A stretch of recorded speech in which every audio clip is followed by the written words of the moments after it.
Welcome to Conference USA Media Day, coming your way live from the Baylor Scott & White Performance Center in Frisco, Texas. I'm Ron Thulin. Throughout today, we'll be talking to all 14 coaches in Conference USA, both on the men and the women's side. We're going to start out in alphabetical order with Charlotte. Kara Consuega joins us. Good to see you, Kara. Good to see you again. And one of the 5 new coaches in Conference USA, Coach Sanchez, Ron Sanchez. Good to see you, Ron. Kara, I want to start with you. And you and I were just chatting before. You look at your record last year, 10-6 in conference play. You finished 3rd. You lost a lot of close games last season. We were a really young team last year, both in terms of, upperclassmen versus underclassmen, but also our upperclassmen didn't have a lot of experience. And I think if you watched our team play from conference or from non-conference into conference, the most important thing when you have a young team is you want to get better. And we did get better throughout that time, but I think that lack of experience was the reason why we couldn't finish some of those games, which obviously moving into this season with more experience, we hope we're able to finish those games. I think one of the things that stood out as you look back at last season, you really didn't have a point guard.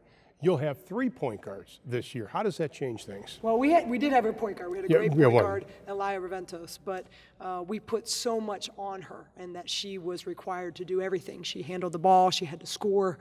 She had to know everything. And, after that, we had a freshman in Mariah Linney who has gotten tremendously better and will help us going into the season. But we also recruited a freshman in Jada McMillian. And so now just having that ability to have 3 ball handlers on the floor when you really need it, we have that confidence to do that now. Let's talk about Laya because she is one of the 3 returning starters on this team. She's preseason All-Conference USA.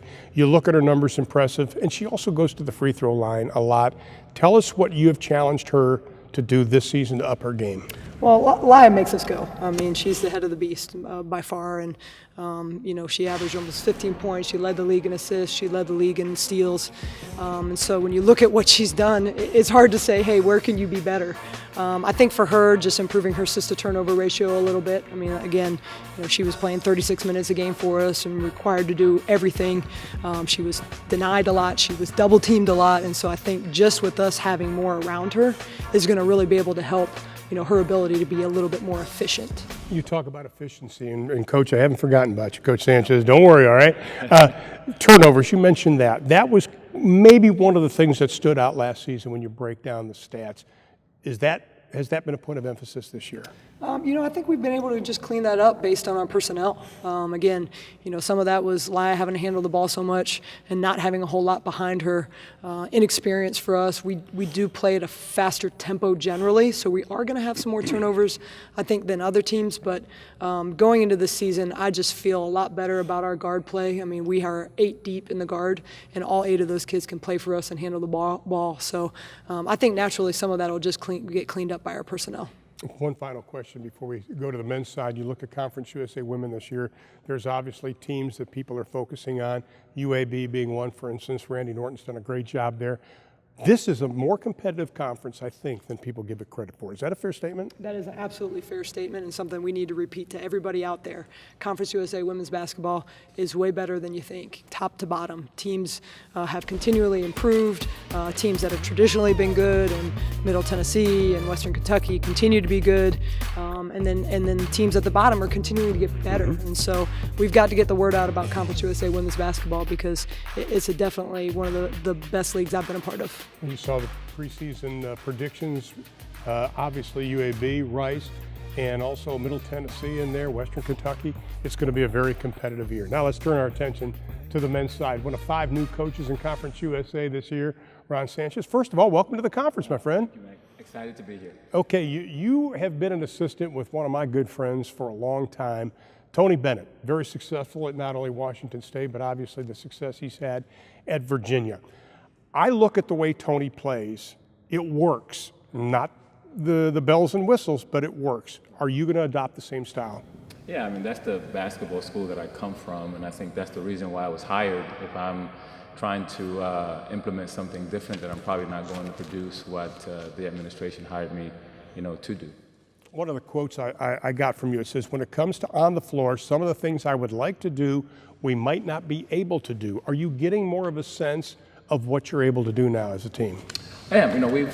I got the job early, so I spent a lot of time with the guys on the court. I think the way you get to know them is by sweating with them, kind of being in their environment. So, I got an idea of their overall talent, and my main priority in orchestrating our offense is putting them in positions where they can be successful individually, which I think, will assist us as a whole. Does it start with teaching and emphasizing the things you want them to do?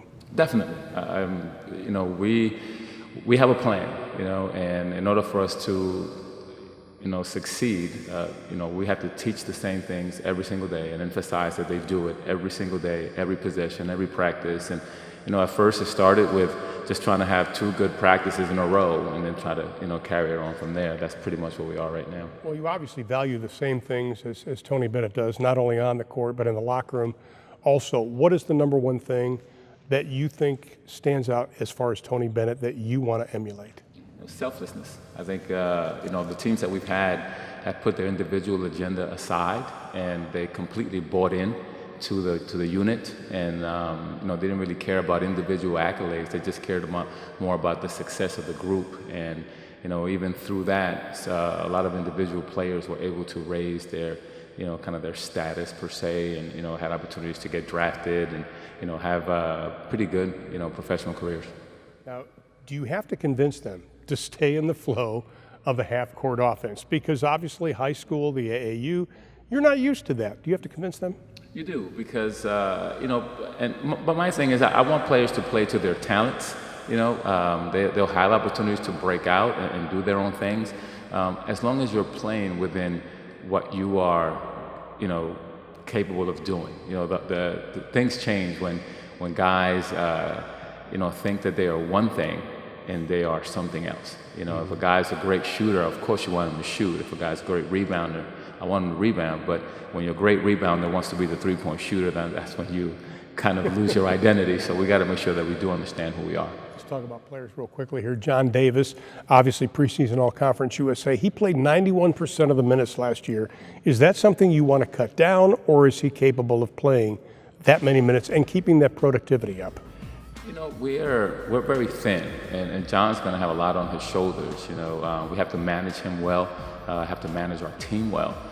Practices, particularly when we get into the season, how hard do you go between those days, and how you still continue to emphasize and teach the things that you value without wearing them down. But he will have to play a lot of minutes. However, he's going to have to play those minutes at a very efficient level on both the defensive and offensive side of the floor.